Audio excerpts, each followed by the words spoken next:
Good evening and welcome to the Midwest Motorsports Tuesday night series. It's time for the road race to take place with only 3 races remaining. The final endurance race is among us tonight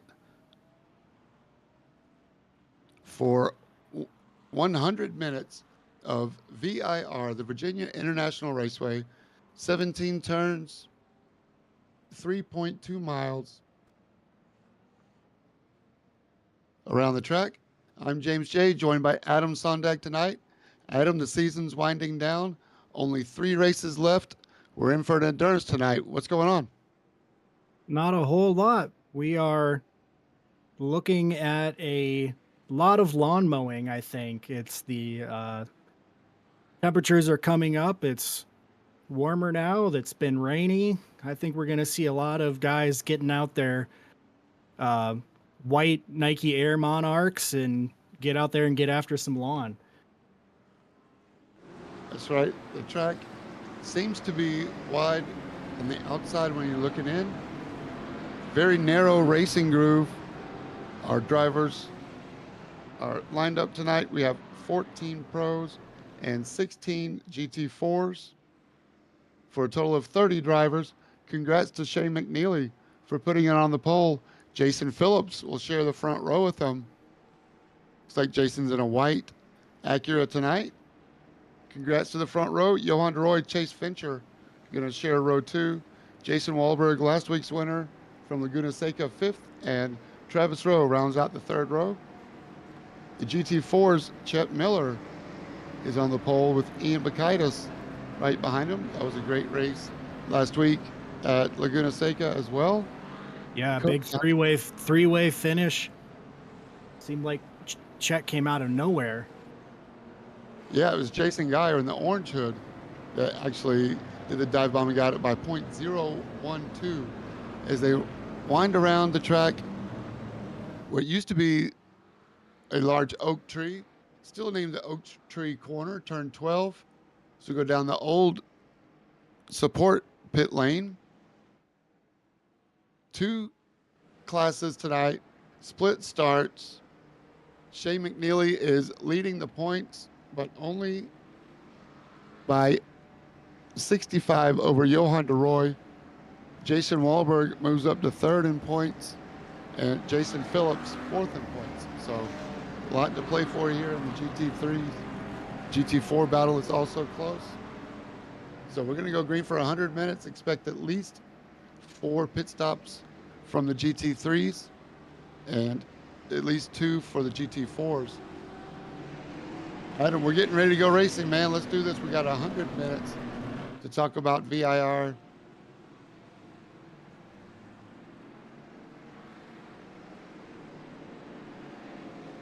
Working their way through the roller coaster before coming around the final. Turn number 17.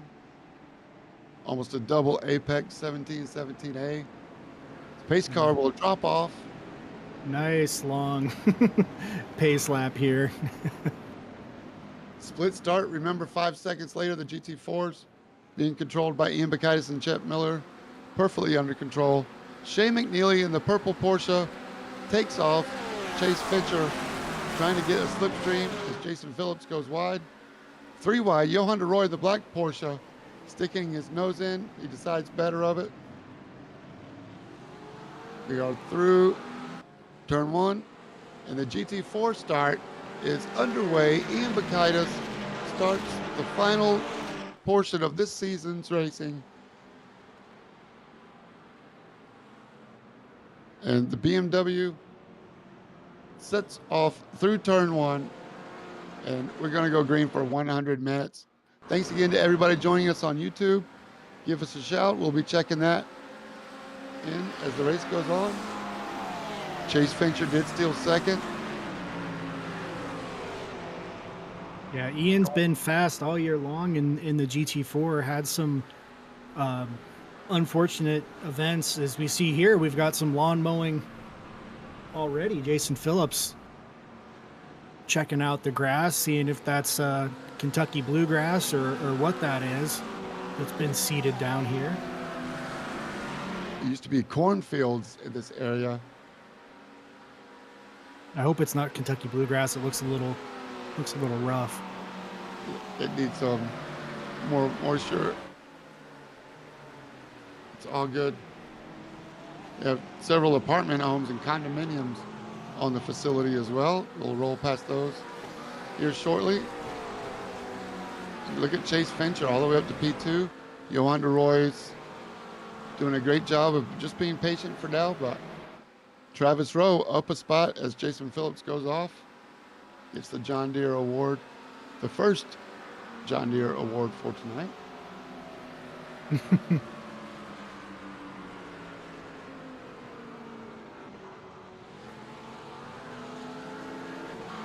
A little bit of oversteer there for Travis, allowing Jason Phillips to stick his nose in. Not really a good place for Jason to overtake, but nonetheless, with an hour and 40 minutes already having somebody filling up your mirrors. Oh, somebody's off in the back. It's like Corey Harville. Oh. Oh, yeah, that's going to need some repairs.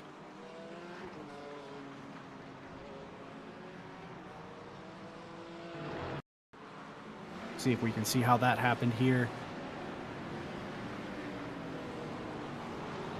The curbs here are... Oh, yeah.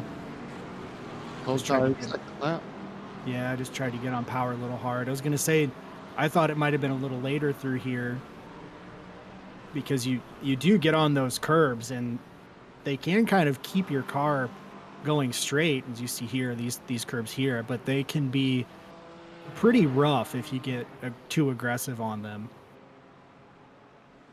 The left hook, turn 4, takes the left hook on Corey Harville. He's got it pointed the right direction. We'll see if it comes to get repairs or not. Yeah, the team will be getting the Sawzall ready to take some parts off that car. Christopher Hopper and the Purple People leader. Porsche, the Hopper X, he has Kevin Bridges right behind and Brian Sarton just in front of him. Justin Shoup, Taylor Montague. The GT4 battle is going to go on. The top 3 have broken away about 2.5 seconds. Justin Glickner back up in the GT3s, P7 right now. I enjoyed getting to learn about Justin's river rat lifestyle. All of his jet skis that he has. He's a Kawasaki X2 guy, which is the old school stand-up sit-down that Senna actually was a fan and owner of. So always good to see a fellow river rat. 2-stroke jet skis will pull out from under you if you grab too much throttle when you're not ready for them.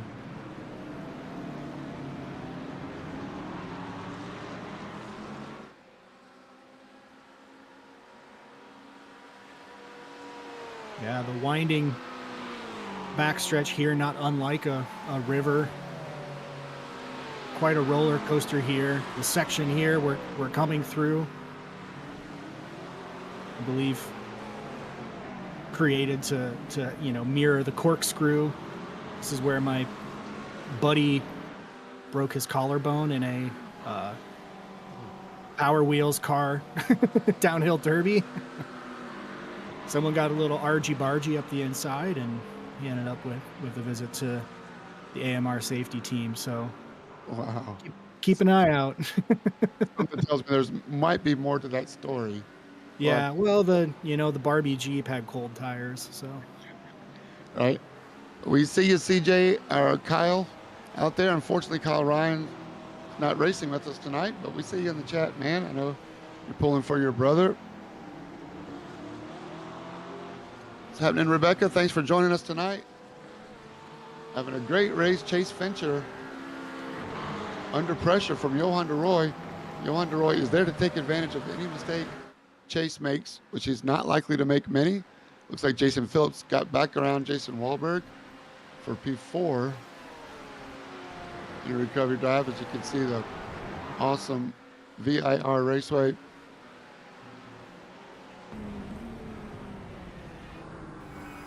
Will Chase crack under the pressure? I would say no, but Johan is so consistent. I mean, thinking of the times we've seen Johan Roy make a mistake, I mean, really not having enough fuel to make it, what, 2 or 3 more turns? I mean, Johan's pretty disciplined in his driving. I assume that's from the karting background. You know, and similarly, Chase doesn't make a lot of mistakes either. So I think if anybody can handle an hour and 40 minutes of being within a second of each other, right now we're looking at, what, 0.3 of a second between these two cars. I think these are the two guys that can absolutely handle it. For sure. You know, Shea McNeely has now pulled out to 2.5 seconds. Shea McNeely might think Johan could have been a little more patient at Suzuka, but to Johan's credit, there was a slippery track and just got into the left corner, but that's 3 races ago. It's in the past. Shea McNeely's making a statement tonight as he pulls away 2.5 seconds already. So good on Shea. We'll see what comes out. Tire strategy. Adam, do you have a lot of laps here as Shea goes up the track through 7, 8, and 9? I mean, you're really putting those tires on some lateral load. So I would assume that, you know, people are going to need some tires here as you see that oversteer as Shea tries to get through and out of this turn as quickly as possible.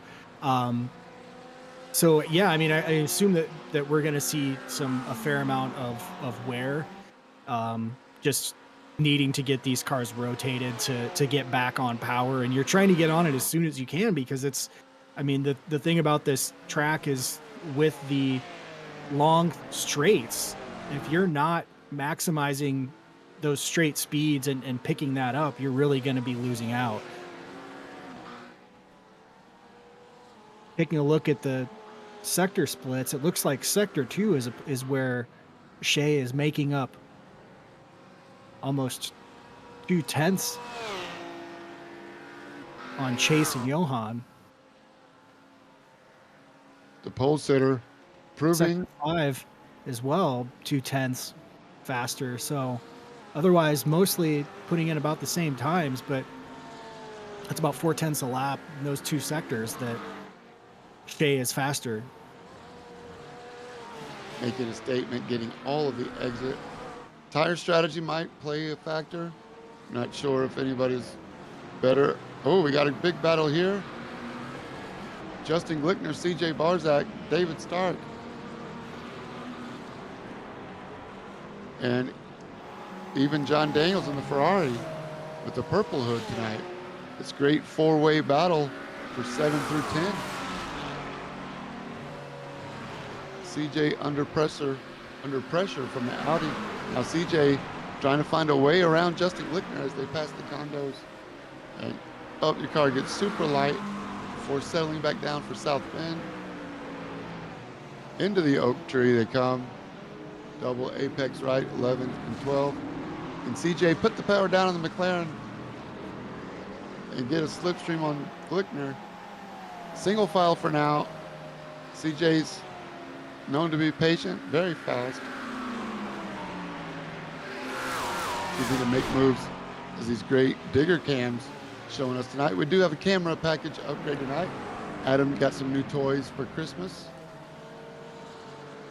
Yeah, we're still digging into that. Just got that installed on my own machine at about 6:10 tonight after getting home from work. So still getting those patched in here on our control panel, but we'll see what we've got. Maybe mess with a few of them ourselves. Hopefully get a couple more updates on the cameras for these cars, but excited to have more views to bring everybody, and thanks to Eric Thaler for going out and getting a commercial pack here for us to use and have some extra ways to show what's happening in these races and make it look a little more exciting for everybody. So excited for that. Great to try some new stuff, and we'll see if there aren't ways that we can keep making this work better for us. The GT4 battle for the lead is heating up. Chet Miller and the blue hood McLaren on the bumper of Ian Bakaitis. These guys went lap for lap last week at Laguna Seca. They're fighting again. Well, who's behind him? And Jason Geyer. Do not count him out of the picture. He went Almost Jaws-like in his tenacity. Darn right. Went for a long lunge at the final turn. Jets going outside. Ian Bakaitis got a good draft. Into turn one. On the curbs, Ian plays defense. Oh, this is going to be a great battle. They complete the horseshoe. NASCAR bend, they call this, where several NASCAR drivers parked it on the hill before the fencing guardrail. There, I believe, Richard Petty. 3 or 4 NASCAR drivers tried to do a IMSA race and parked it. Chet is on him. He's looking for a way around. Yeah, and again, that's the beauty of the GT4, also known as the GS class in Pilot Challenge, and otherwise. But these cars don't have a ton of power, so it really does come down to maintaining your speed and smooth driving, and they perform in different ways. But I think just the way these cars are, they really sort of even out the abilities of the drivers and bring people together in these nice close battles. So it's a great platform. Got a 3-way battle for 5th and 6th as well. So fights up and down the GT4 field. But these two are definitely separated from the rest. Here we go, Taylor Montague. Oh, that's GT3 traffic behind him as well. They got this, Johan DeRoy's going to take advantage and get around Chase Fincher as Chase goes 2 wheels off in the grass to get around Taylor. Here comes Jason Phillips in the white NSX. Traffic, oh my goodness. Who's in front of Taylor Montague? That would be Troy Nissen, maybe. Doing a great job of getting out of the way as well. Here's Jason Phillips, has brought him right back into the fight for second. This is second, third, and fourth. We're riding with 4th place. Using all the curbing to help the car rotate. Jason's NSX to go around for another lap.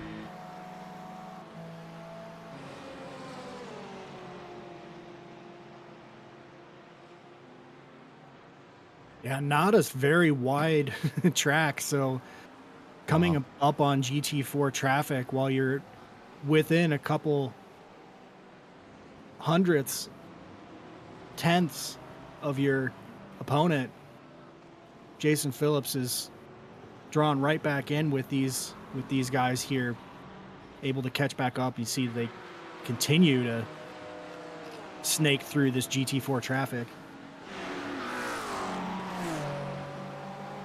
FedEx, NSX. Yes, Johan goes around. Shea McNeely, your leader, has a little more room now, almost 5 seconds. A little more time to be patient as he goes around. Yeah, and all this time, I mean, it's time that Shea has to play with in strategy and thinking about how to approach the pit stops and what he can and can't get away with. He's not going to be taxing his tires as much. His GT4 pack overtakes are going to be much easier than Johan and Chase going one way or the other and putting somebody in a GT4 in the middle of the track 3 wide. So he may be able to save a little more tire, maybe go a stint without a change where others might have to burn some time. So may be able to use that time, that lead, to his advantage.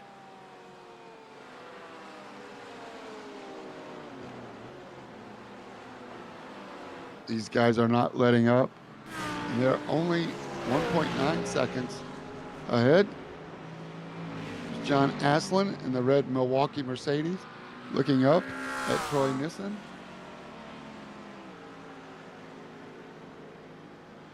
Two Mercedes AMG SLS going at it.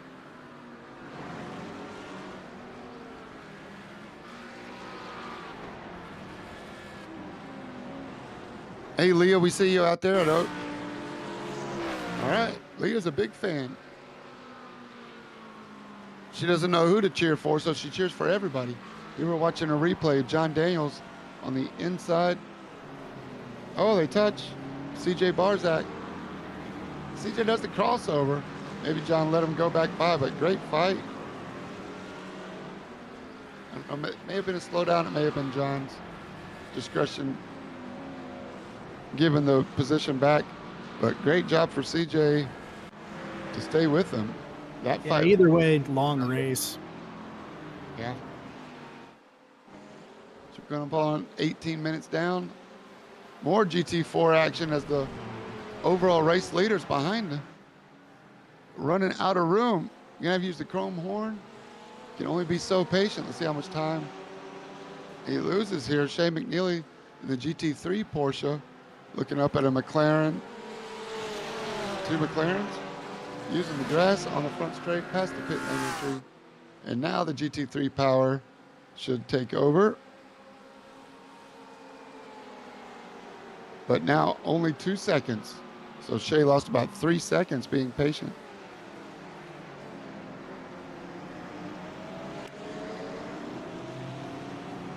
Wahlberg gets around Phillips. The Jason fight. Battle of the Jasons.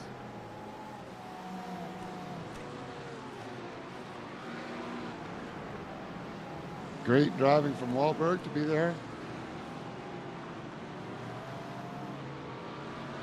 I see Leah is a supporter of the What Apex racing team, which, if I'm not mistaken, is about half this league at this point. What Apex? I love it.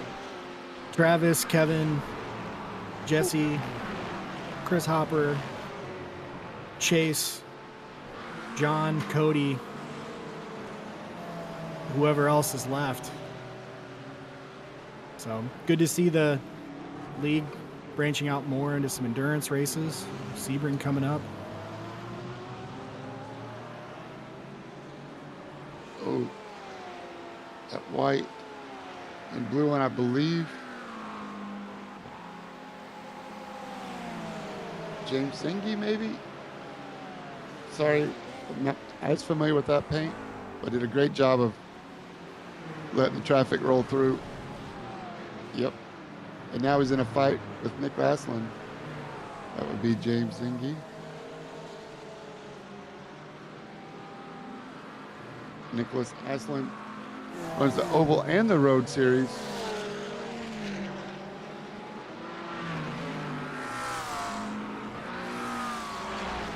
Yeah, I've been doing pretty well in both. Nick seems to always be around at the end of the race. He's had a lot of success in the Truck Series. Truck Series champion. Has a truck in his name. They let David Stark go, and the battle resumes. More fighting with Ian Bakaitis and Chet Miller, with Chase Fincher being held up. This is what happened to Shea McNeely earlier, and now turnabout's fair play, but Johan DeRoy is now behind Jason Wahlberg. So Johan made a mistake, down to fourth. Here comes Chase overtaking Ian Bakaitis. Yeah, traffic is huge already. You can just tell that traffic is going to play a huge role in the outcomes tonight.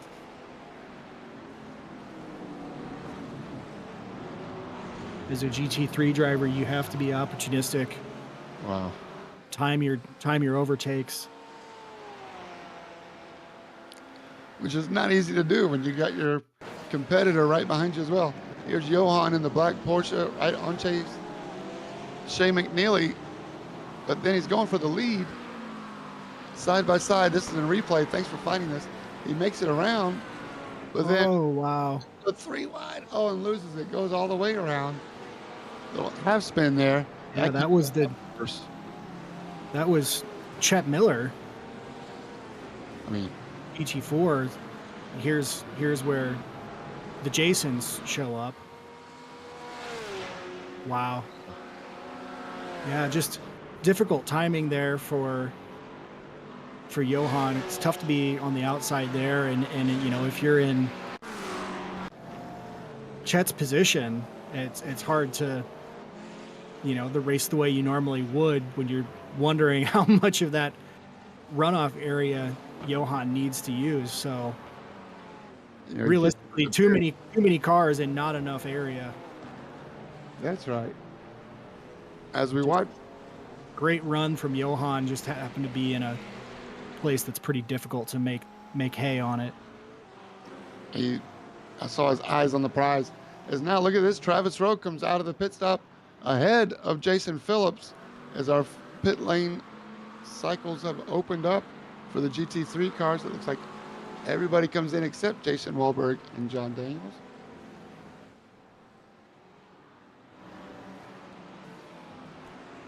Good on you, Travis Rowe.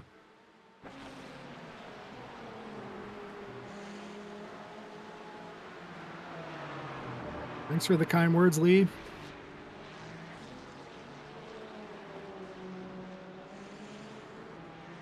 "17-second stop for everybody. I believe that's fuel only. It's James Zingy and Nicholas Aslan both get sideways, putting the power down. Be careful with that. Christopher Hopper's lurking in the background with Rick Bundren. Can't make too many of those mistakes, but James Zingy has got his eyes. Is that Pablo Araya in front of him? Nope, that's not him. It is. Wait, this might actually be that's Justin Shoup there that he has in front of him. So he has a couple seconds up the road, I think. Yeah, he's about 5 seconds back on Pablo. So Pablo making an overtake on Cody Hyde as we speak. Cody might be able to hold the inside here. Oh, he might. Sticking side by side. Cody able to keep the inside. Pablo going to fall back in line. A lot of racing left. Pablo knows this as Cody Hyde goes wide in NASCAR, leaves room. Good job driving, Cody, to let it slot back in there behind Pablo. And now you got to reset your mind and do it all over again. But that could have been a lot worse. Yeah, it's nice save. You have to be a little bit conservative in a race this long. You still have an hour and 15 minutes left of this race. So, you know, how important is it to hold this position right here before pit cycles even start for the GT4 class? You know, you don't want to end your day early because you wanted the glory in in the first 40 minutes. That's right. They can go 40 minutes, so that's 15 more minutes on the outside of their fuel. They can stop now and still make 80, 40, 40. Justin Thaler, he's brought a new paint tonight. Uh-oh, is he gone off? We're still watching a replay here. He must still be trying to get it in the woods here. I'm not sure what. Maybe he stopped for a nature break. Not sure what it's struggling with here. Oh, not Taylor. But yeah, something happened there with Justin Thaler. If I can get it working here, I'll pull that up for everybody. JT drops outside the top 10 now. Maybe it wasn't too bad. I think it's about where he was.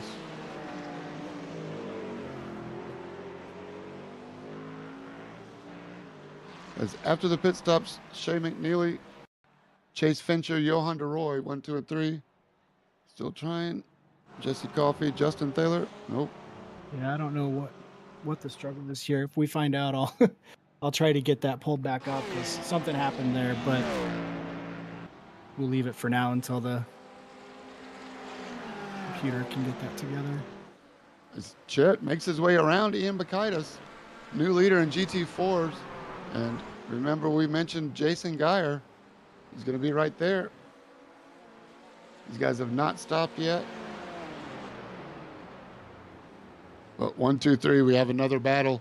Could this be a Laguna Seca repeat? Same main characters.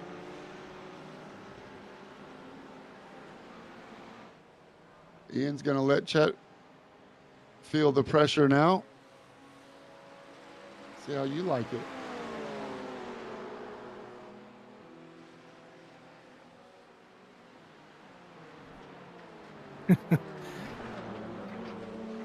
Still think that Ian's got the flashers mapped to his shifter.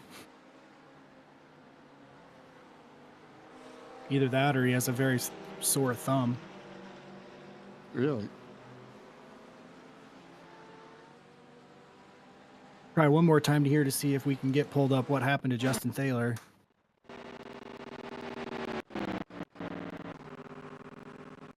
Looks like this appears to be after.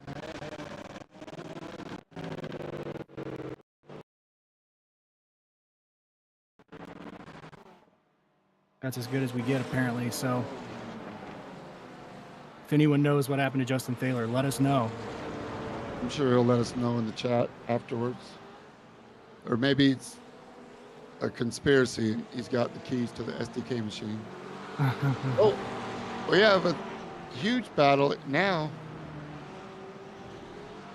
That's Johan Roy and Chase Miller. Chase Fincher, I should say. But Pablo and Cody Height are still going at it in the GT4s. So second and third in the GT3s. Got it in the middle of Cody Height's battle with Pablo Araya. They make it through. Still over 1 hour remaining. But you think this was the last lap of the race. So they go around Oak Tree one more time. Chase Fincher puts the power down with Johan on his tail.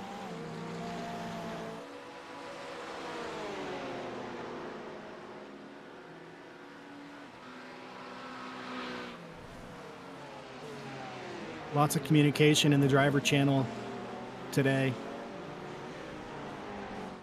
As narrow as the track is, you need to let people know what they can expect you to do. And GT4 drivers more than once in the past couple minutes have thanked GT3 drivers for having patience and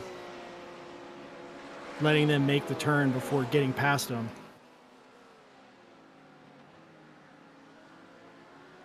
It's another Never hurts to be kind. In the league racing, you definitely don't get that kind of camaraderie outside of the league. Travis Rowe in the fight of his life with, is that CJ on his tail? Mm-hmm. Travis in the Porsche. CJ Barzak, the purple McLaren right behind him.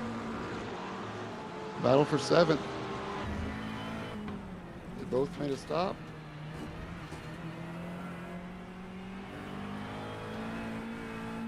Whoa, nice catch, CJ. Putting the power down. Yeah, I mean, you can see there, it's almost, as long as you hit the curbs, it just kind of pushes your car forward. Feels like being a Hot Wheels car going through there. Up into South Bend, watch out for the GT4 car. Yeah, Pablo just doesn't have the downforce that CJ has in his McLaren versus Pablo's McLaren. That GT4, you really do need to lift and maybe get a little bit of brake just to make sure you get around that and not go off track.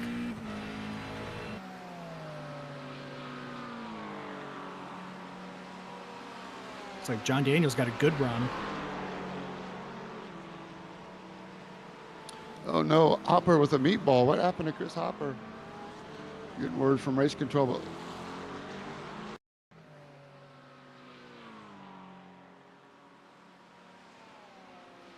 That usually means you got a tow already.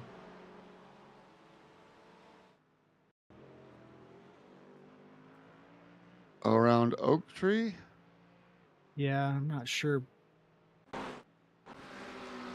Not sure where it went wrong. Sorry, Hopper. Bad luck. Hopper has dropped down inside the top 10, just down to 10th. He's not in the pits. 5 seconds behind Sarton. So that's good news. He's still in the race. Oh, but he's got damage. Trying Yeah, to he's limp it home. struggling. Can't tell if it's crab walking or front right looks like it's down. He's coming up on pit lane now, so he's made it back to the pits. So that's good. He can top off here, see if he can still get inside the top 10 before the race is over. He's in a pit window. See how much fast repair, maybe. Yeah, absolutely. Should have a fast repair here. Shouldn't be a big deal, and he's looking at a 1 hour normal league race for the rest of the way. So manage what you can, see if you can make positions back up. We've only had one car retire, I believe, to this point, so plenty of opportunity out there. The GT3 battle carries on as they come up on Ian Bakaitis. The orange NSX of Jason Wahlberg as Travis Rowe hot on his tail. Yeah, somehow every great GT3 battle is happening right between Ian Bakaitis and Jason Geyer. Chet Miller's got a little bit of room on him now. See Hopper coming back into the track. That's good news. Daniels and CJ Barzak trying to get around him now. Well, Ian Bakaitis has got to feel. All right. Nick Astlin and James taking their pit stops here. No fast repairs, I believe. Hopefully, both get back on the road together. Geyer's on them. Yeah, I mean, I really appreciate when drivers, you know, it's a time commitment to run these races, and some people run multiple leagues. I mean, this is 2 hours tonight for the drivers, but you know, who knows how many hours of practice people needed to do with families and work and other responsibilities. So I mean, it can be a big time commitment, but I do appreciate when, you know, somebody does get in an incident, getting that repair and getting back on the track. I mean, I think that's what sports car racing is about to me, is finishing. You know, and doesn't matter if you finished 100 laps down. you want to run as much of the race as you can. Turn right. Something out, finish what you started.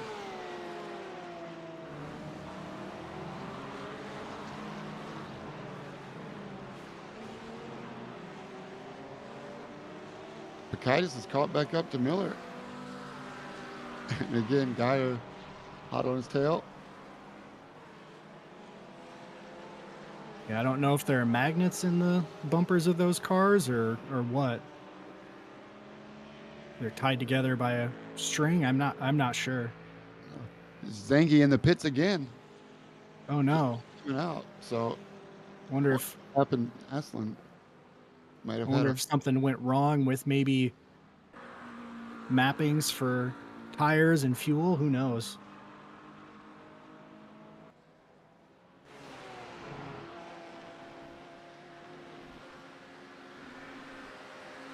Can be tough if you don't have a button box with all of your special pit stop selections to take fronts only or all tires or no tires or plus a lap of fuel or minus a lap of fuel.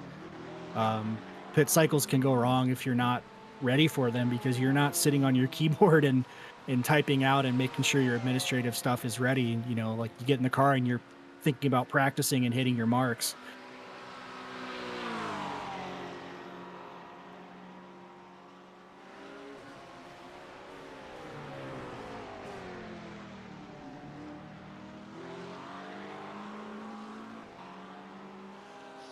Really odd. Maybe my SDK is off, but Adam, can you confirm Nicholas Aslan's pit stop time and James Zingy's pit stop time?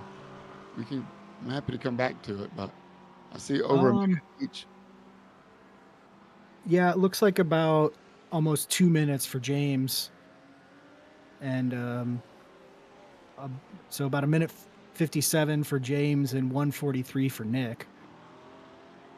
I'm not sure why. Do they have additional stops?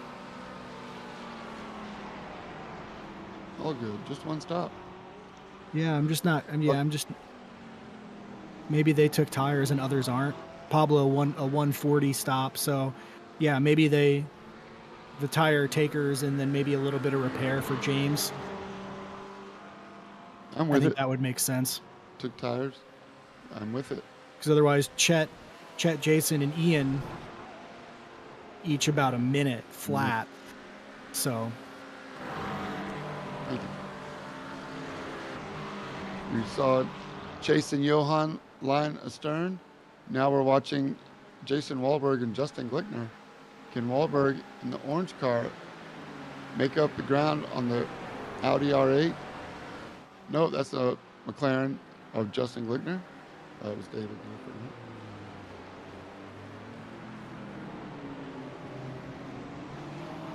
Justin Glickner's overdue for a good run. I'm glad to see him up here inside the top 5 tonight. Good on you, Justin.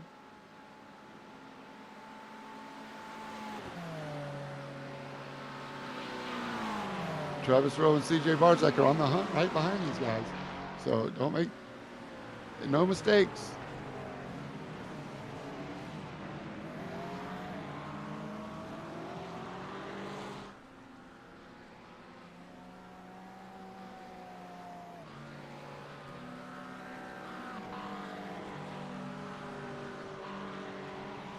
The camera car is the yellow dot on the track map, if you're wondering where they are in the rotation. So we see the traffic. They're going to get around the GT4 and then resume the racing with a little bit of clear road. So go through turns 1 and 2, the horseshoe they call it, into the NASCAR section before headed up the Snake. But you can see this VIR Raceway is legendary. So much history here. yeah, that's the fun thing from watching Sebring all weekend is just how, I think VIR has more of a look like a circuit, but just the old school circuits is something just that's beautiful about them. They may not have all the runoff area and all sorts of things, but that's the beauty of this. This is real, real racing. Get out in a field and let it rip. If you go off the track, that's a mistake, Almost 150 feet of elevation change here at VIR. You can see the long back stretch. Over 3,000 feet long.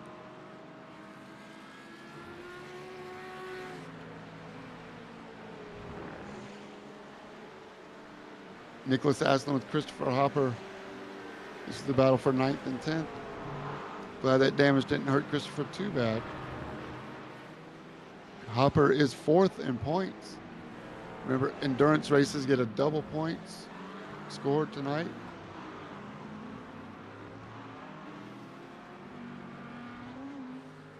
Hopper's only 100 points behind Ian Bakaitis.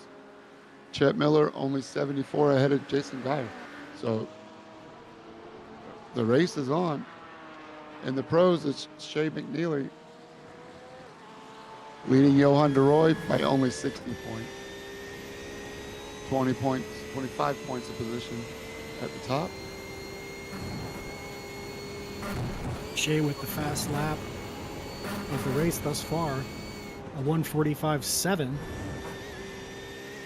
I don't see anybody else.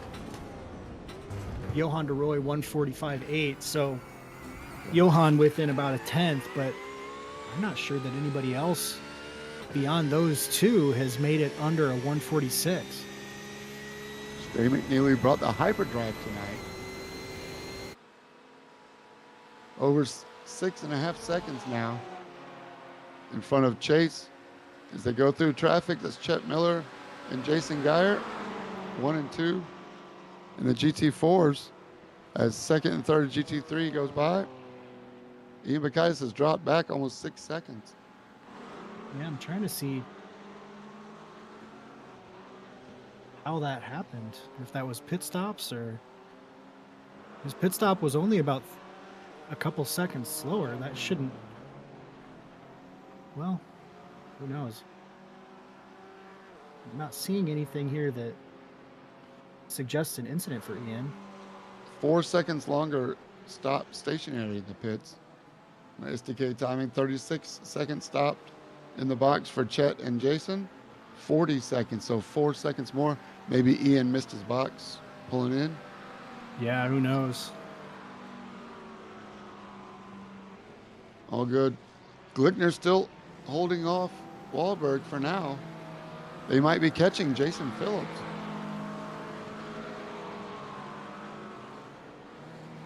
Fastest lap of the GT4 drivers thus far. Jason Geyer, 154.4. Chet Miller, 154.7. Ian Bacchus, a 155.1. So Jason and Chet, both the only GT4 drivers to get under 155. So not sure if the McLaren GT4 works really well here. That probably does with the long straights.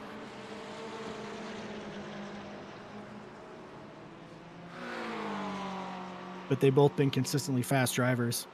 Same in the GT3 class with Shea McNeely and Johan de Roy.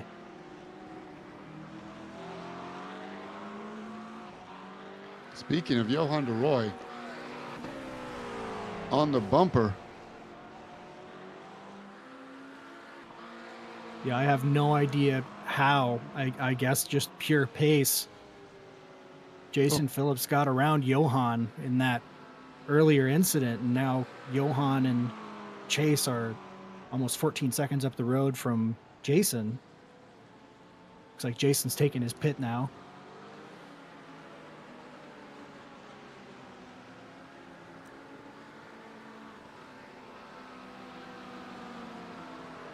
I believe Jason's the last to pit. So maybe Jason's been easing off. Pit stops for the GT3s are happening again. So another cycle of pit stops. Justin Thaler has been in a second time, and now Jason Phillips. But I tell you, Jason Wahlberg, Travis Rowe, this battle is heating up. Glickner, Wahlberg, Travis Rowe, and CJ Barzak. This is 4, 5, 6, and 7. You throw a blanket over them, coming to a pit stop. And Jesse Coffey's right in the fight also. Oh, 6 seconds back. Sorry about that, John Daniels. Wahlberg closing in on Glickner as they come in to the oak tree. The GT4 battles up ahead. Down the long backstretch.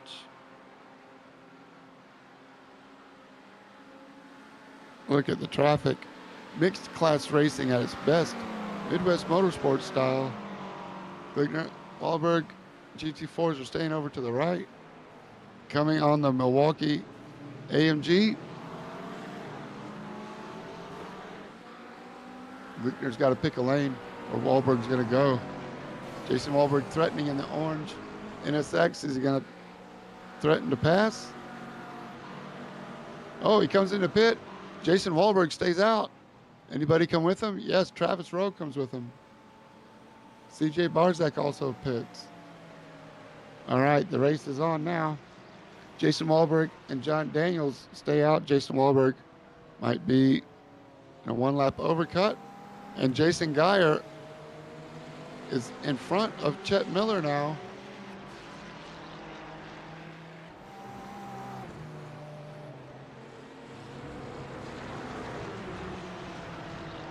Race is on.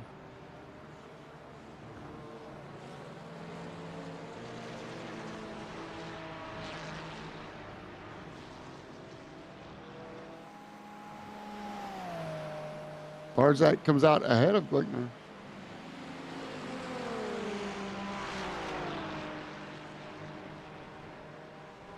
Miller in the blue nose. McLaren chasing the GT4 leader. There he is. There's Glickner. You got CJ Barzak up in front. So good move for CJ in the pit lane.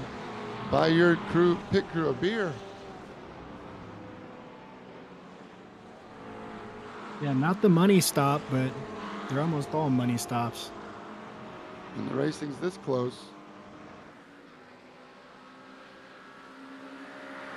Passing in pit lane. Travis Rowe lets the, forget already who that was. It might have been Cody Height. All good.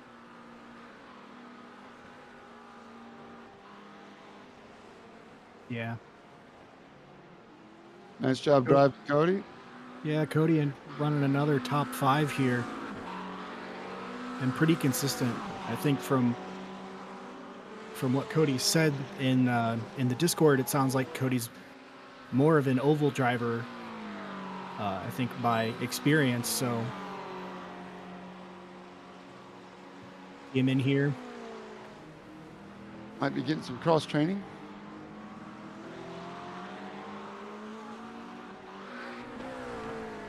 It's paying off. Look at Glickner.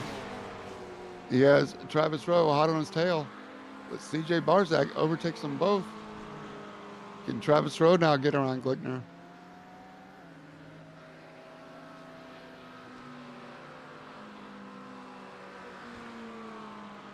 "17 seconds for CJ Barzak stopped in the pits. 22 seconds for Justin Glickner and Travis Rowe.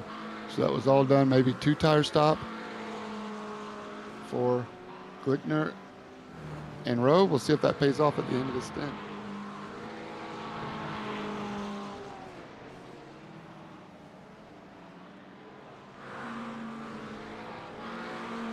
Yeah, looked like a long stop for Chase Fincher and Jason Phillips. About 40 extra seconds, so they must have taken tires.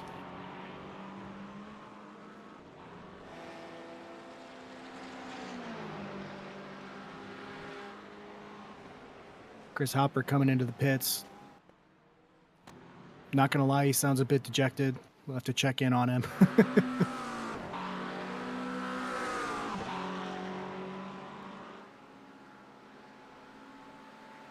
We'll get him some counseling.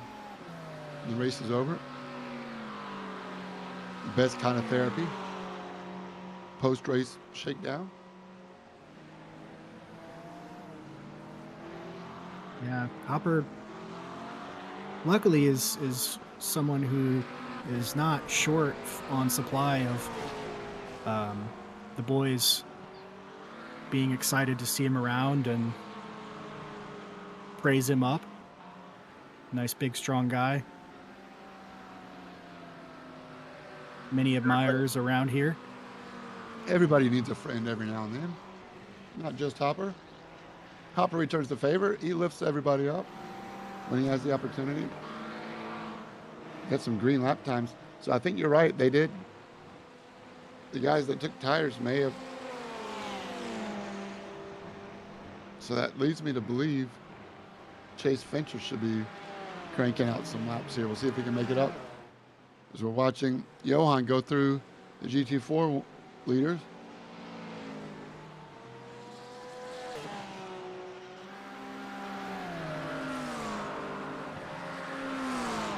Travis Rowe looking for a way around Glickner. Oh, up to Snake they come. From 7, 8, and 9.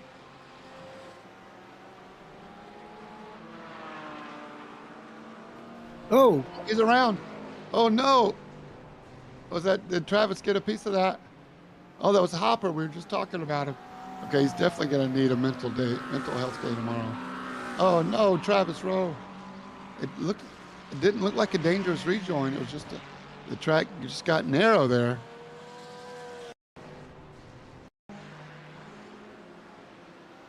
a little bit of grass. That's all it takes. He's a passenger now. Oh yeah. Nothing you can do about that.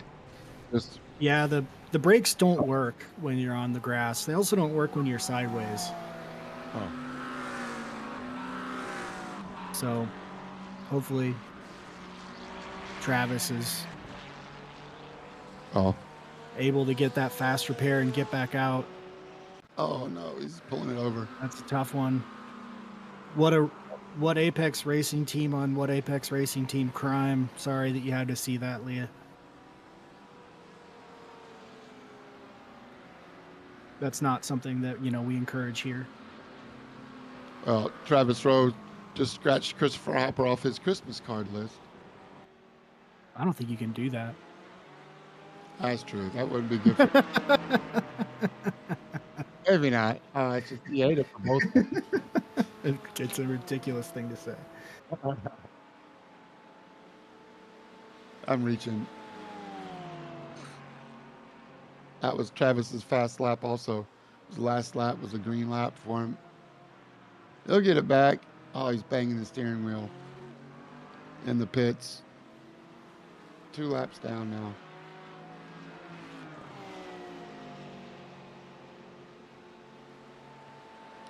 GT4s, Chet Miller and Jason Geyer still continuing to fight.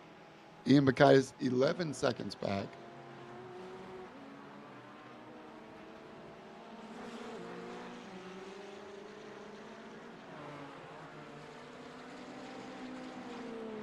Yeah, it's tough once you lose the bit. When you're a couple seconds back, lap after lap after lap, each tenth that you're up or down on the cars in front of you you're chasing is not enough, seemingly. So it's hard to keep yourself motivated to keep putting in those hot lap times. If you're in Ian's position now, you're not. Looks like Travis Rowe just coming out of the pits, cold tires, Nematechi Freedy. And that was the GT4 battle that split them. I think Travis just wanted to get out of the way. Yeah, so I think he probably looked at his relative and saw that the leaders were coming and just his races.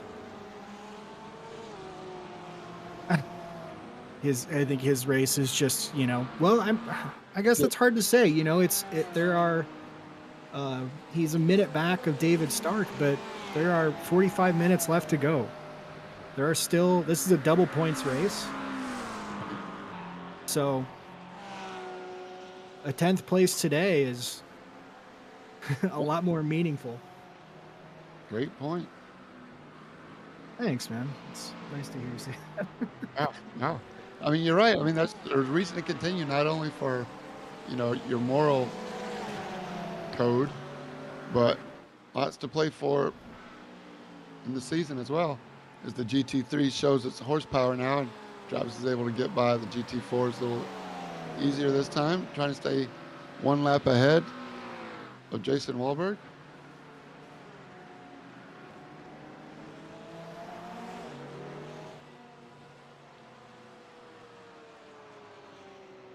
Ooh. Okay, it's Shea McNeely. Johan DeRoy almost 5 seconds back. There he is. Nice job.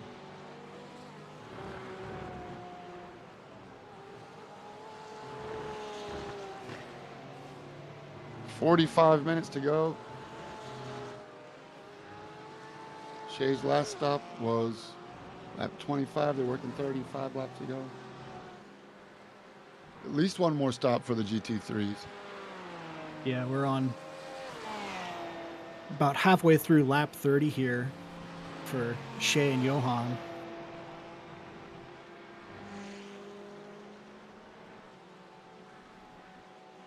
Shea's last lap was a couple seconds slower than Johan's. So I'm not sure if that was traffic or... Let's see where that might have been. Off tracks. 5 off tracks for Shea. Glickner's still on a 0. Wow.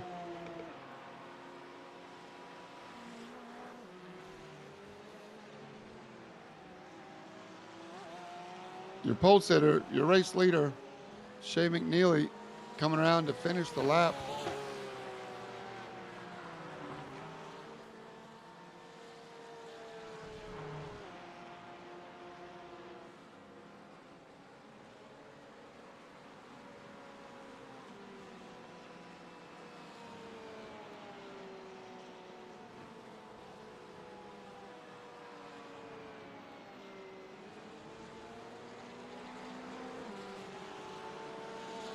Five-second lead over Johan de Roy now.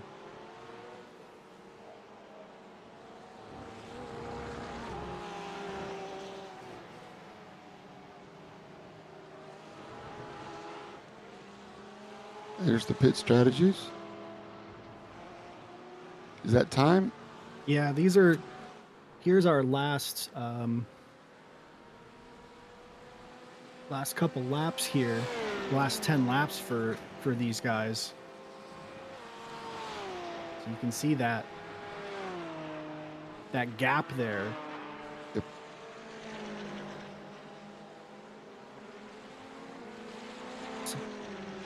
Someone just asked if it's an endurance race. I'd love to know who that was. Something you usually check on before the race starts. But yes, there are 42 minutes left, not just 2. We're going an extra 40 minutes tonight. Thanks again for everybody that's tuning in. We appreciate you watching, joining the chat. Kyle, we'd much rather have you racing. But thanks for checking in with us. Hope you're safe.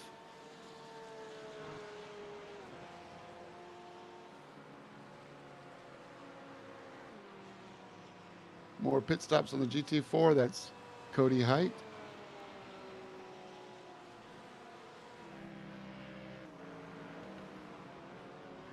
It's like Jason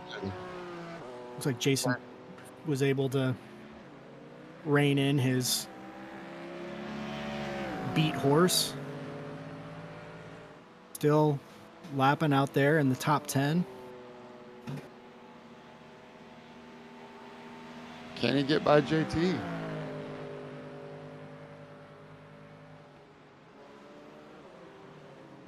So I think if Jason Phillips took tires last time, that means some of these guys are going to take tires that didn't. Yeah. So Shea McNeely, these guys still have a long pit stop in front of them.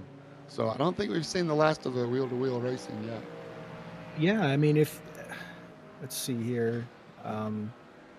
Yeah, these guys are 40 extra seconds, on a pit stop. I think that puts these guys in the range, of Jason Walbert, right? So that could be in podium range, but they might still need another stop there after that. But having 40 seconds to an extra, 40 seconds to play with is huge. Taking that early,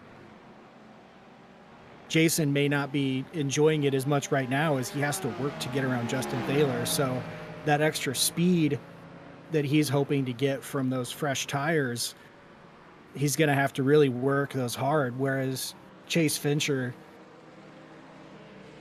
is able to put down some laps in clean air. Including the new fast lap of the race for Chase Fincher. Mm-hmm. He has new tires. He dropped the hammer. Yeah. Okay, I have confirmed with our insider that it was Jason Phillips who did not know or forgot that this was an endurance race. So another much admired member of the league, super nice guy, someone who can spend 5 hours practicing or the hour running up to the race. Yeah, I still think that's a little suspect. He says that all the time about his oval series as well. If you don't know, Phillips has been running the trucks on the oval. He mentions that he buys the track 30 minutes before the race. I think that's real. He ends up in that top 5 after even at a hard place like Darlington. Hmm. You know, Yeah, bummed to miss Darlington. I laid yeah. down with the dog on the couch for a minute after dinner on Friday and woke up after the race had started. So um, crew didn't wake me up at the hauler to get back in. I was put down some practice laps. I was ready to hit that wall at Darlington, run a couple caution laps. So disappointed. Had a really nice looking truck that Trevor Mack put together for me. Concept I was trying to do about a year ago and just gave up on painting. So had a nice Mark Martin ASA look, but we'll get that back out there maybe. I hope so. And this Adam Sondag update has been brought to you by Ham's Beer. Mm. And the sky blue water. For an ice cold Hams, treat yourself to the premium beer from the land of sky blue waters. Great tasting Hams. And beauty refreshing. Beauty refreshing. And Truly, the beer refreshing. Never heard of it. But now I do. Yeah, it's not. I suppose it's relevant outside of the old Great Lakes region, but that Hams Bear is always getting up to some mischief. Used to be painted on the side of the bowling alleys around the Midwest here. Known to snowmobile. Look at John Daniels putting pressure on CJ Barzak. Right behind Zingy and Glickner. Glickner gets around. John Daniels has been known to put his nose in. Not this lap. They've caught back up to Justin Glickner. There he goes. Oh, no. Around. Zingy pushes him back straight. Nice. Good recovery there. Wow. He might lose a spot or two, but ooh, that could have been a lot worse for both of them. It's a drag race. Down the back stretch now, James. Zingy and the GT4 Porsche just wants to get out of the way. I feel bad for Glickner and Zingy. Yeah, I'm sure after that one, James is white knuckled. Oh. Wrecking your own car is one thing, but when you're involved in a wreck with somebody else, it just, especially the faster class, you just kind of, it's way more stressful. Once again, you can't disappear. And this has allowed Jesse Coffey with the Porsche in the green to catch up too. Here we go with the replay. Coming up to Hog. I'm sorry. Oh, nope. That's turn 1, the horseshoe. Mm-hmm. All right. CJ on Glickner. John Daniels right behind. Zingy's coming around. NASCAR. John Daniels definitely aggressive in the Ferrari. Glickner doing his best to hold off, get a good run up the hill, and hopefully get around the GT4 Porsche before they come up to the south bend in the oak tree. John tucked right in there for that draft. If you're within a couple hundredths, a couple tenths. Zingy, the GT4, I mean, you can't disappear. No. But right here, I think Glickner just kind of, man. Yeah, I think that the tough thing there is something that I think is hard is that you're practicing with the class that you're intending to race. So you know the braking marker for cars in your class.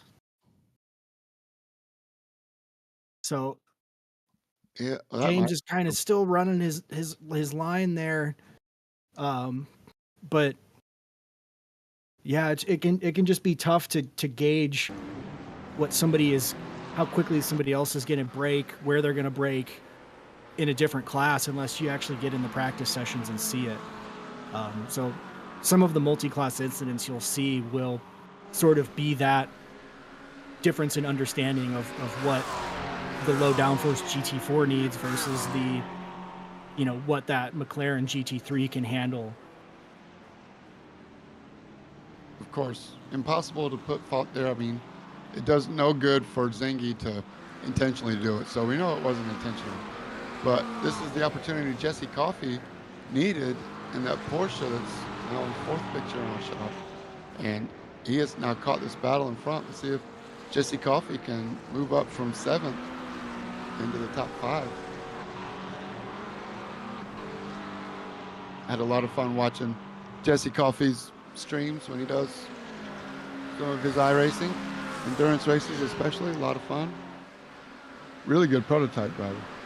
Jason Phillips into the pits. This should be his quick pit, and I'm guessing his final stop. Can they go 30 minutes? I think they're going to need a splash. GT3s might need a splash. Oh, Jason that's Phillips, nice. Sharing the pit wall. throw some water on him. It's nice to share.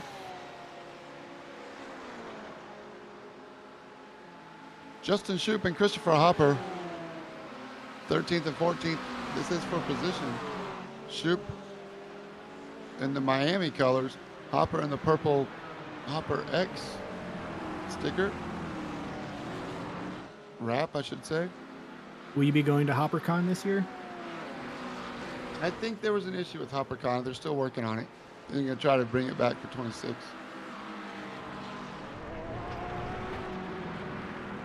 A little lawn mowing there as we cut over. Those guys are Bridges doing a little. Kevin Bridges doing a little bit of edging. Yeah.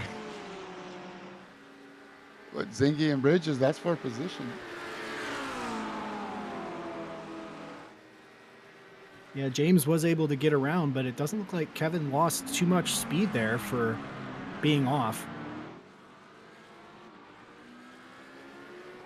I think luckily that when you're going around Oak Tree, it is slow enough that, you know, if you get it wrong, you can still throttle down. As long as you use all that runoff and get the speed built up, you still should be okay. You just can't have trouble in the last part of that turn when you're getting back up to speed. Especially when you're in a fight for position on your own with three fast guys breathing down your neck. Yeah, and just for context, the mirrors in this game are not not really very easy to see. You're not getting a lot of information from the mirrors. If you have VR or triples, you might have a good sense of, you know, as Jason Phillips and Justin Thaler go side by side there, and Jason decides to just follow through. But you know, when you start getting into the peripherals where a car's beside you, it can be hard to tell where they're at or where they're coming. And, you know, the mirrors in the game takes a lot of computer power to show you what's happening there. And then, you know, sometimes it's not as helpful as you wish it would be. So it can be tough when you have three faster cars behind you when you're trying to worry about making a turn. That's difficult. Can you really trust Jim, the spotter? No, I got rid of him. Yeah. I use Earl. Okay. You still use a spotter. Yep. The Earl pack is nice though. Bumper door clear. All the information I need. Ian saluting Justin. And Jason Phillips still trying to figure out how to get around this wide-bodied dark horse. He's popped out twice, but Justin Thaler keeping him honest.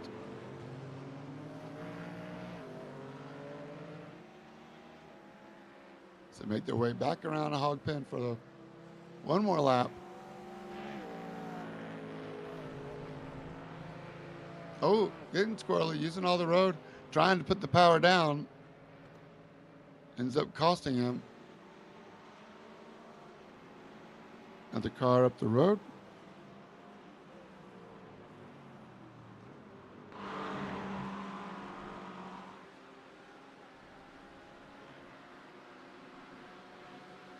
CJ still in front of Glickner. Jesse Coffey still there, which means John Daniels is not in this fight anymore. Taylor Montague pulls over. Let's see, this is the oak tree again. Taylor stays tight this time. And Chase Fincher has caught the back of Jesse Coffey. Now this is going to be a battle too. So they're coming up on Nicholas Aslan, the GT4 Mercedes. CJ Varzak, Justin Glickner, Jesse Coffey, and Chase the Finger Fincher. As Chase is going inside Jesse Coffey.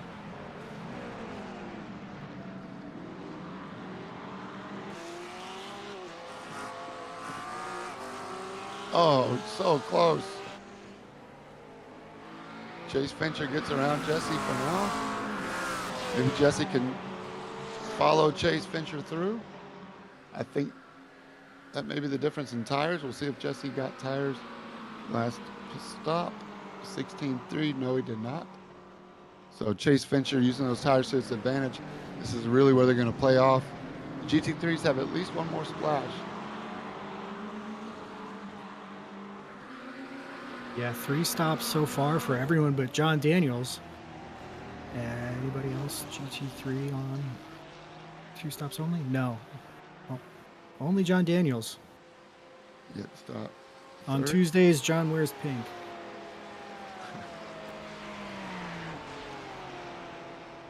Until next Tuesday.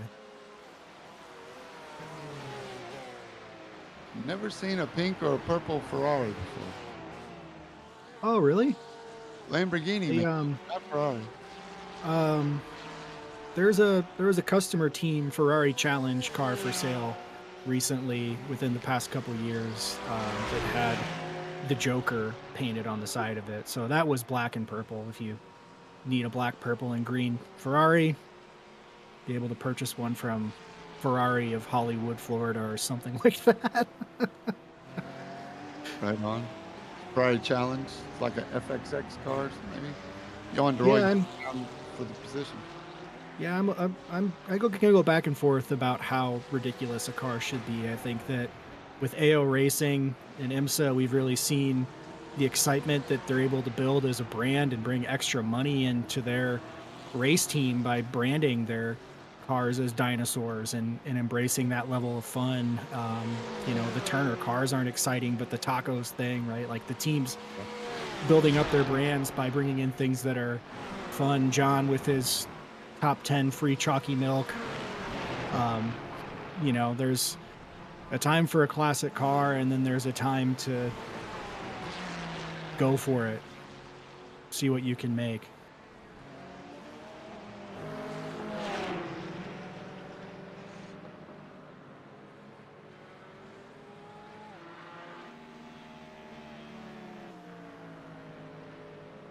Jason and Chet. Final stops for the GT4s. The GT4 leaders come in together. They're both up. Taking tires. Okay. It's on. 25-minute showdown for the GT4 victory. The VIR Endurance. There's Ian. Will Ian take tires? No.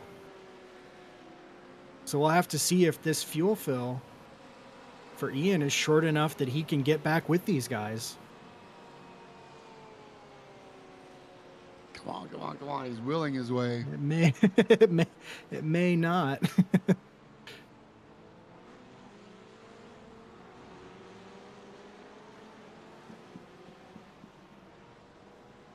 Just out now. So yeah, they're not able to take advantage with the fill to the end.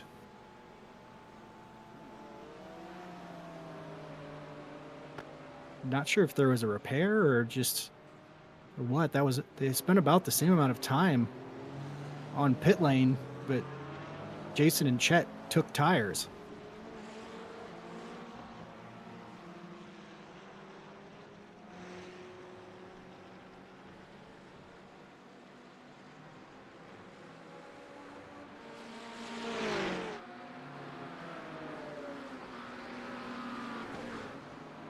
Hopper always a buddy.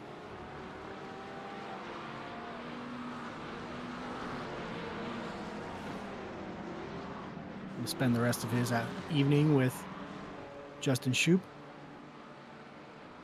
CJ Barzak comes into the view here. Chase Fincher is already back up to 5th.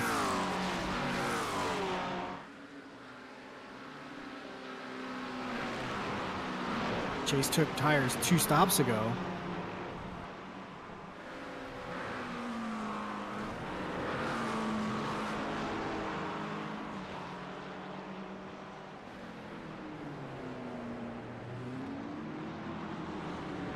Hopper able to hold the tight line. Daniels in front of Glickner. Now, Glickner wants him back. Yeah, John may have compromised his exit there because he wasn't allowing for Hopper to come back out to run wide for that. Tried to cut back down, but didn't quite do the math correctly.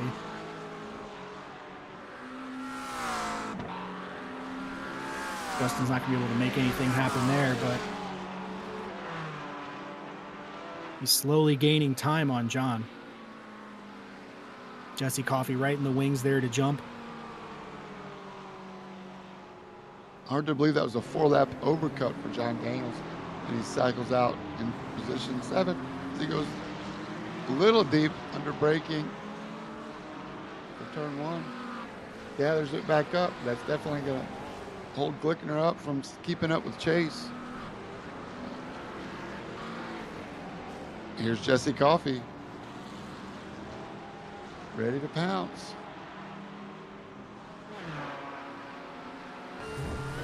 Yeah, it's surprising that John was able to make that overcut work. I don't know where he makes the savings, really. I mean, it doesn't seem like it seems like he's always on the edge when he's driving. So, you know, it doesn't seem like of the drivers who we've seen, you know, people that are more conservative and try to save more, but maybe he has been backing up his entries and trying to keep those tires fresh. This multi-class racing, just that great in-car gives you an idea of how difficult it is to see 2 cars ahead of the car in front of you to know where the lap traffic or where the slower car is.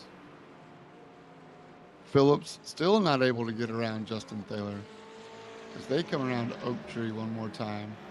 20 minutes to go.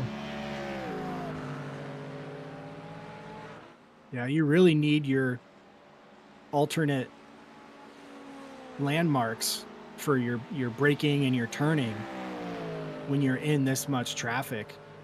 You know, when you go on your practice sessions alone before you get in practice with everybody else, you're used to seeing the apex, seeing everything, looking at the same spot. Well, now there's another car right on that spot where you're used to looking. You can't see your visual markers, so you need to make sure you have alternatives to know where to brake and where to turn and where you need to put your tires.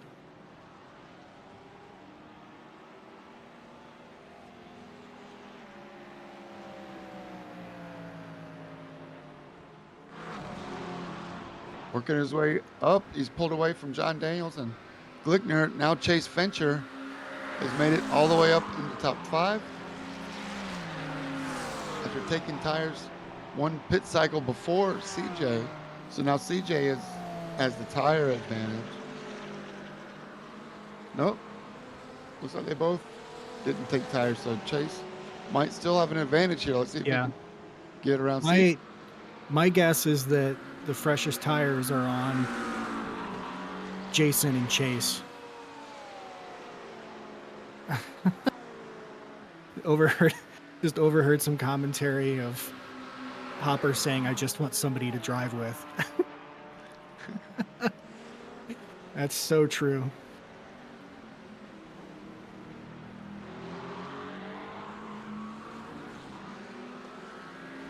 Checking in on chat. I think Kyle's right. I think we should get Lee behind the wheel. I think we should have a triple points paying race where you have somebody in your life run your car for you one week. I'm all about it. That's the next fun run idea. I like it. Husband's wife or father-son, father-daughter, Yeah, get the kid in there, get the neighbor. Pictures or it didn't happen? I'll put Checkers in the cockpit. She likes getting in the Hey, sim seat as it is. there you go. She lives life on the limit, so I'm sure she could make some pace. I don't know if she'd retire the car. You might learn something, Adam. No, Travis won't die. Travis will be fine.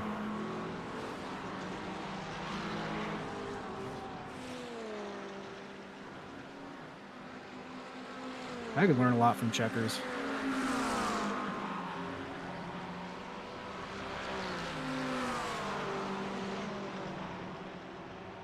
Coming up on the GT4 second place, CJ gets by clean. Chase Fincher in the red. McLaren GT3 now gets by. Let's see how they work their way around the leader, Jason Geyer.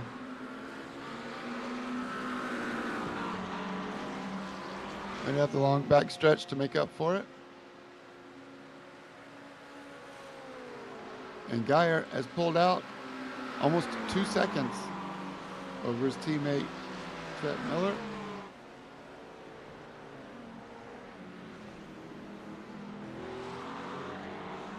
Looking for the orange Acura of Jason Wahlberg. It's next on the list for CJ and Chase if they can get there. Oh, 15 seconds up the road. Is that what I'm reading? Yeah, about 16 seconds to Jason Wahlberg. I got a ways to go. Yeah, and we haven't shown much of Jason. I mean, Jason's been in a couple close battles, but I mean, for the past while, Jason's just been putting in laps. It almost seems like once we see somebody win one race, they just don't go away. Right? Great call last week for Jason to come in during that inadvertent lap 10 caution. Definitely gave him a strategy advantage, and he took it. Opportunistic move, but now he's showing his pace on speed alone. He belongs. Yeah, if you are a race engineer or an armchair engineer for any drivers in this league, the day that an iRacing update goes out, you can almost bet on a lap 10 yellow flag from some goofiness in the updates. So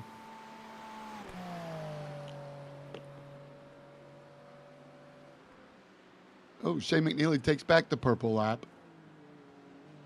Your pole sitter at 45.5.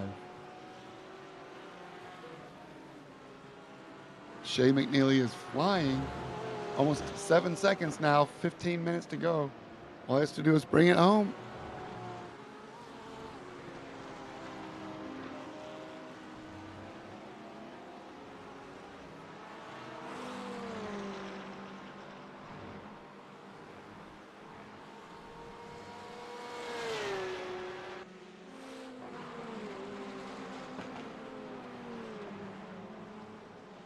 Oh no, Jason Phillips. You okay? Dropped way back. Look at the GT4 lead. Under a second now. The blue McLaren. There's Glickner. CJ's going to get out ahead. Way ahead. Glickner finally drops the clutch. Yeah, the best pass that you can make if your CJ is right there on pit lane. Opening out to, after this, some pretty open track.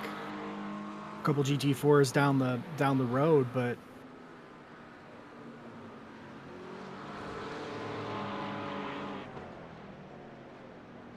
this could be huge for CJ.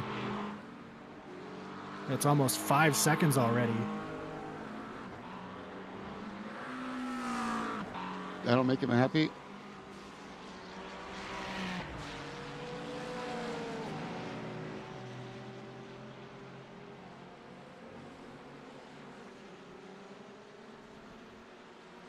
See if Jesse Coffey needs a splash. 13 minutes to go, I'm sure. I think top 5 still need a splash. But yeah, Chet has reeled him in under almost half a second now. Been about 10 laps since Jesse last stopped.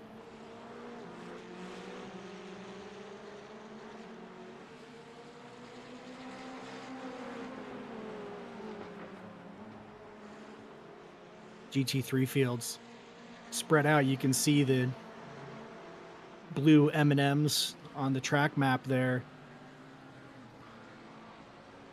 Some distance in between them.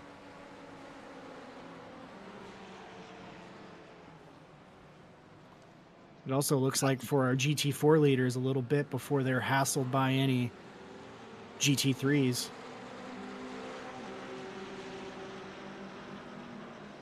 Only Cody Height in front of the battle for now. I'm sure when Jason gets there, Cody will be gentleman about it as they go through turn 2, now into 3 and 4. Yeah, Cody dropped back a little bit. I believe had an incident a little bit ago, so dropped back from 5th.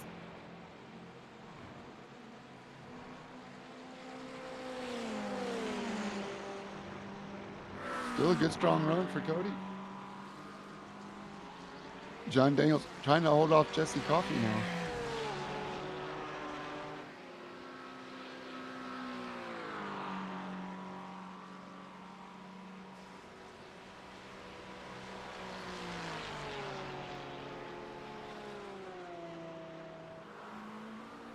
This is for the battle for the top 5 position. 5th and 6th. How bad does Jesse want it? Chase Fincher is up the road from these guys.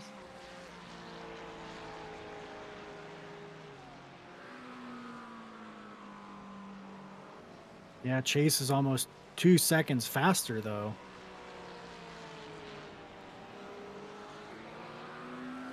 Yeah, Chase has found a gear, and he's in attack mode. I don't know if there's enough time for him to catch. Jason Waldberg will be over a second a lap. I don't think that's happening. Johan DeRoy's 4 seconds back from our leader. Even that would be an effort with only 11 minutes to go.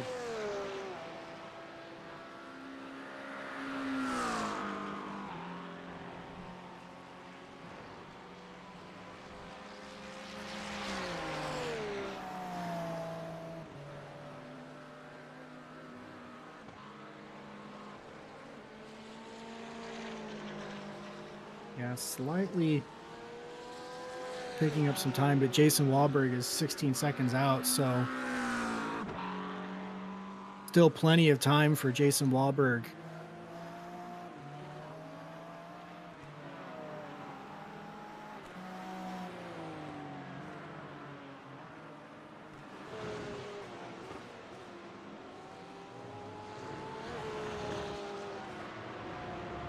Johan's been as close as about 3.5 seconds to Shea McNeely in the past 10 laps.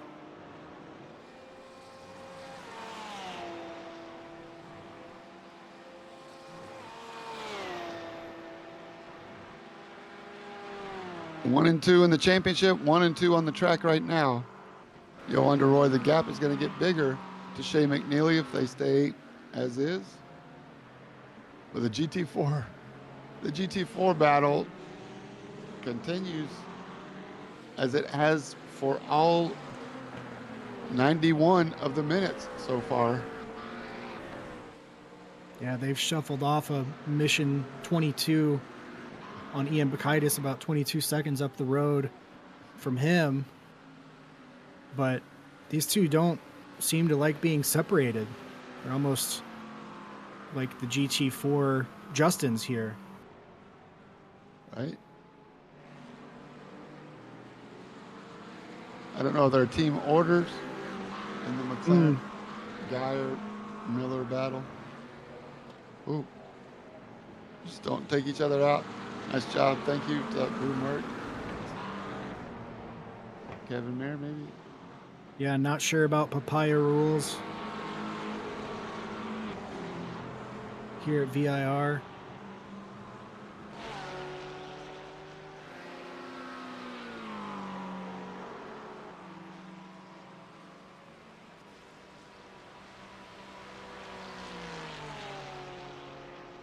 Daniels is pulled away only slightly from Jesse Coffey.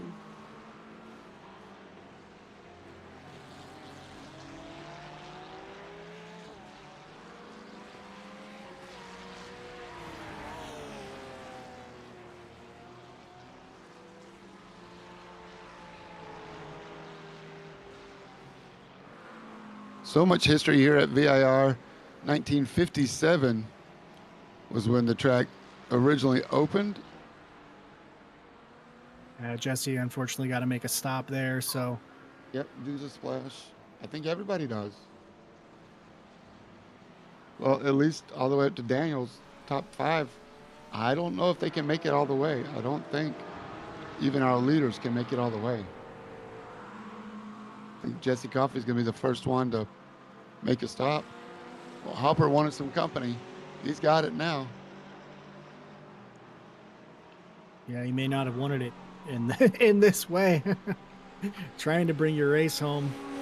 And now you've got the leaders in your rear view. And the finger. Chase Fincher, I believe. Could be wrong. Red. Nope. That's Cody Height there. Cody.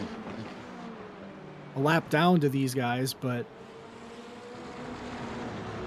still in 7th position. He's got about 8 seconds up the road to Nick Asselin. Good show for Cody Height, for sure. Geyer's driving defensive. Jesse Coffey having to defend from CJ Barzak now that Jesse is out of the lead. Out of the pits. Yeah, not the way you want to come out of the pits on your out lap to be right in front of CJ and Justin, who've both been running great today. Final stop. Yeah, not going to be able to hold that. Still has about 39 seconds to Jesse, so should just be a splash. He should be able to get out ahead of Jesse, but it'll be pretty close. Did John Daniels time this just right? Remember, he went 3 laps over. If he can do a 3-lap overcut again, John Daniels might be in the catbird seat. We'll have to see how that plays out. If John needs a splash or not, he might save a pit stop and therefore a drive through the pit lane. As Jason Wahlberg also saved enough. Lap 51. Shea McNeely has been in and out. Jason Wahlberg needs to stop. Johan DeRoy has been in and out. So even if John Daniels does make it, he's behind Shea and Johan, who are good to go to the end now, I believe. There's Wahlberg in front of DeRoy. Oh, don't tell me that SDK won't show us the pass for second. Wow. Apologies for that. I think it happened on the pits. As Johan DeRoy came out of the pits, Wahlberg needs to stop. There we go. We can all breathe. Life is fleeting. See if John Daniels makes up a spot on Jason Wahlberg. Well, Jason Wahlberg gets a splash. But I believe our 2 leaders are good to go to the end. They've stopped at lap 51, last lap. So we're good on the lead. Good. John Daniels can save a stop. Exit now. Daniels is coming across the line. There he goes. He makes up. Yep. John Daniels with the top 3 if he can finish it off with only 4 minutes. Is that this lap and one more?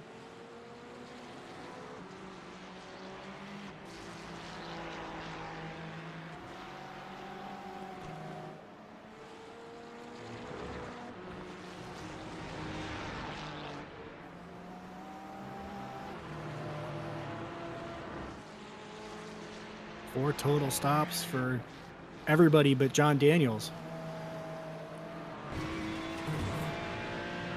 All right, the Wart team is still going at it, I think. That is Coffey, Barzak, and throw some Glickner in there for spice. Is he a Wart member? Do we know? I don't think, I think Glickner's a rules admin for the Midwest. a different type of dark cabal.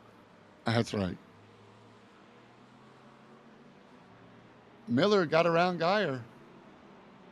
That is a change for the lead in the GT4s. Chet Miller in the blue. They've been going back and forth Here it is. this entire lap. Oh, around the outside. Through left hook and into the snake they go. Call what you think happened. Apologies for the replays here. Not sure what it's struggling with since we've had these nice big field sizes here, 30 plus cars consistently.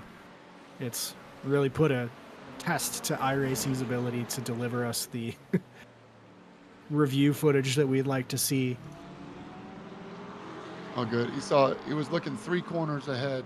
Hopefully we'll be able to talk to him after the race if he continues. Makes no mistake for the next 2 minutes. 2 minutes to go. And CJ Barzak is holding off Justin Glickner with Jesse Coffey just up the road. In the picture.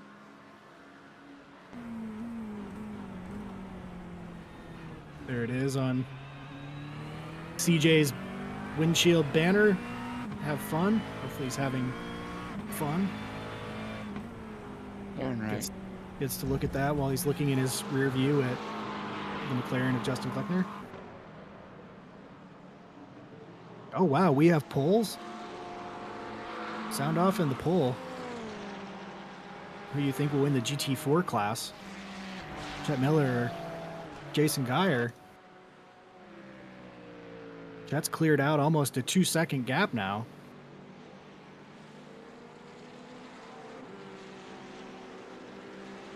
Still about 24 seconds back to Ian Bakaitis. Oh, the battle for GT3s is also heated up. Oh my goodness, this is the race for the win. Shea McNeely in the purple Porsche. Johan de Roy in the black Porsche. Porsche versus Porsche. They just started a lap. So this is the NASCAR coming into turn 4. So you got this lap alone.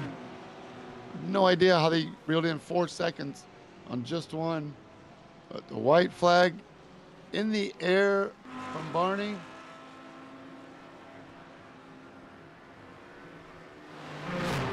Never give up. There's the battle as Johan splits the digger cam. Oh, Into the grass. Looking deep on Shea McNeely. oh, netcode, no. No way. Oh, No way. Suzuka all over again.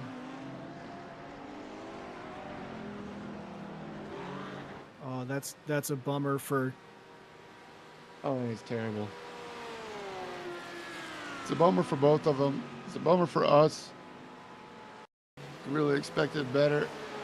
Here's the last minute. Maybe it's net code more than we thought, but it's split. Well, I mean, I think that once you go off track there, Johan's carrying much more speed than he normally would be if he is able to brake on the racing surface. So this is, I mean, that's about as net code as you can get.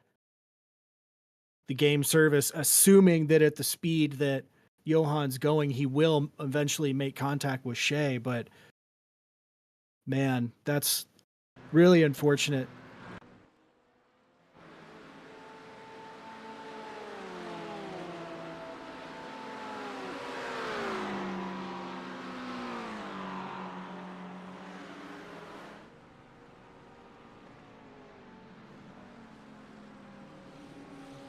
Checkered flag is out. Johan de Roy, Shea McNeely, John Daniels, top 3.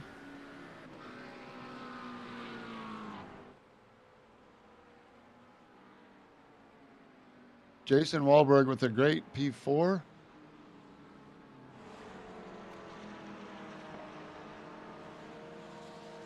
Oh, looks like CJ is limping across the line. Yes. Oh, this is the spot to Jesse Coffee. There's going to be some bragging rights if Jesse has enough to get by to bring it home. Looks like he's on fumes. The GT4 battle is winding down. Chet Miller, 1.6 seconds up.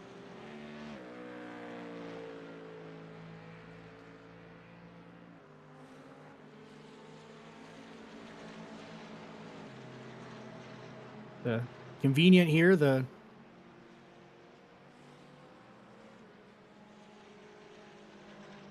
GT4 is coming across to finish there.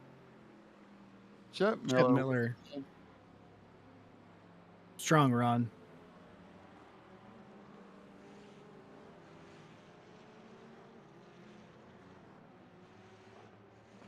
Wow, what a race. Dramatic.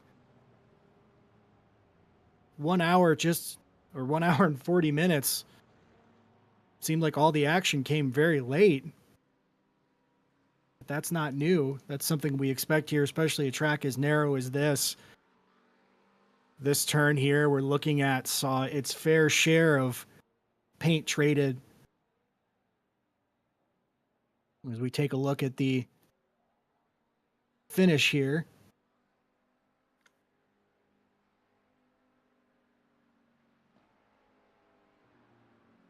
Johan, your race winner after an incident on the final lap.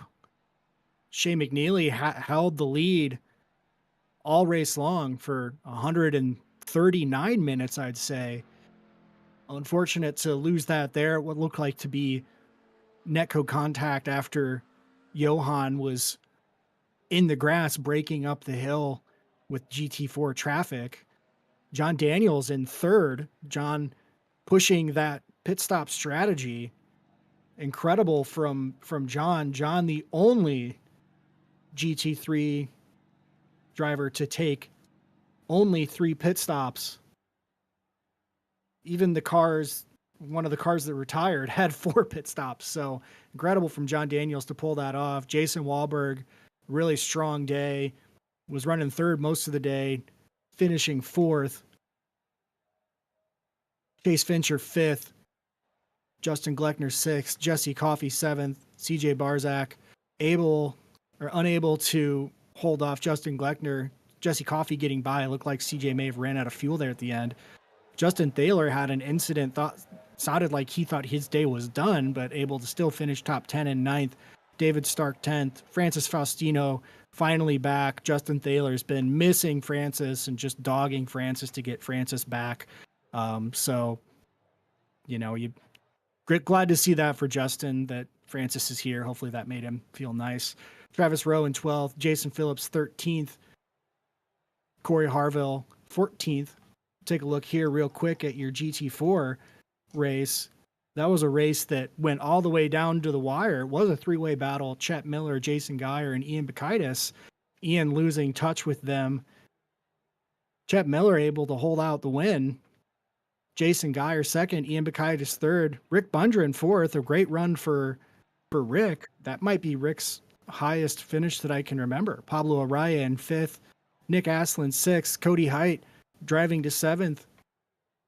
Taylor Montague 8th, Brian Sarton 9th, James Angie 10th, Kevin Bridges 11th, Justin Shoup 12th, Troy Nissen 13th, Christopher Hopper just wants somebody to drive with in 14th, Kevin Merritt 15th, and John Aslin 16th. Looked like that car was getting some repairs for a good while. So what a race.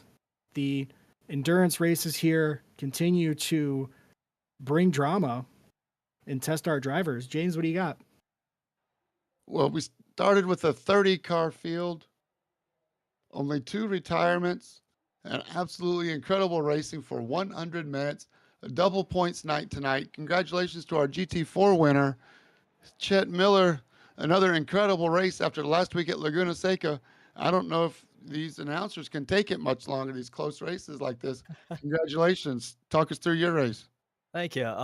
It was a hard race between at the beginning, I was racing Ian for quite a while for first, like, it felt like the first half of the race, and then after pit stops, he went a little past his pit stall, and I got past him there, and then Jason got right on me after and was racing me the whole time, and came down to the end there, and we went too wide all the way through the S's and about gave myself a heart attack. But it was a tiring race. I think that's the most tired I've been after a race so far this season. I'm whooped.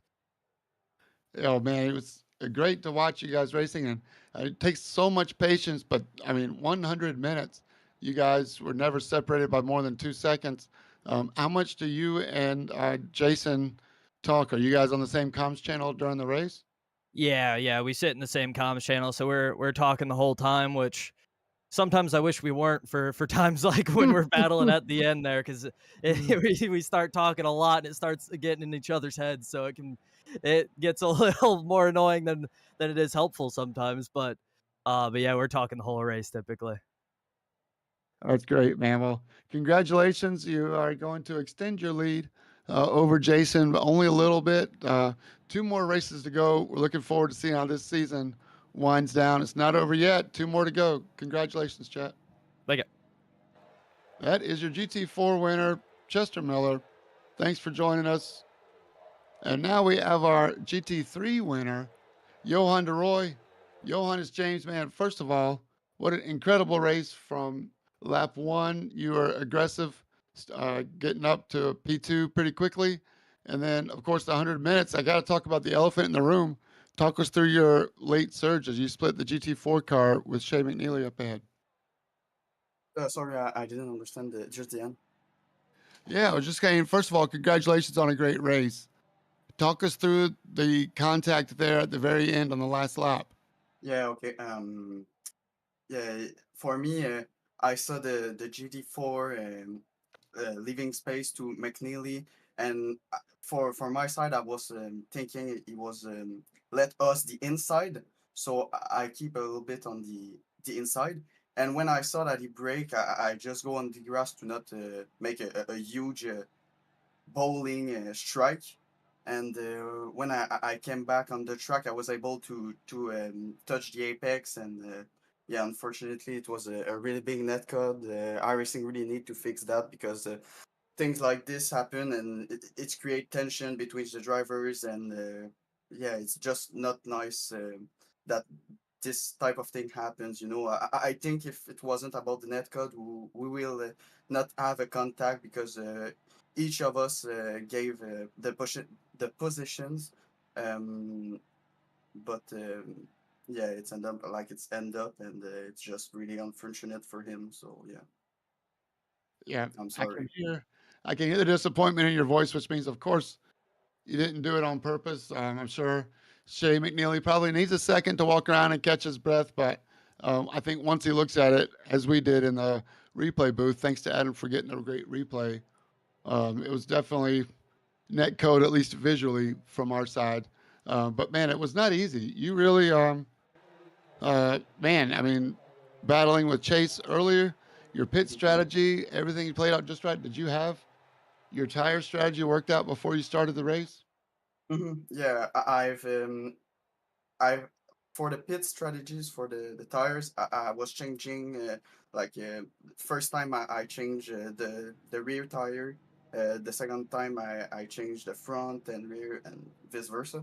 So like that, I was always having the front or the rear fresh, so it keep me in a good pace. And yeah, so and I didn't have too much wear at the end, so I think it was a good strategy. And for the battle with Chase, it was really nice. It was really close. It's really unfortunate. I think he got a speeding in the pits penalty.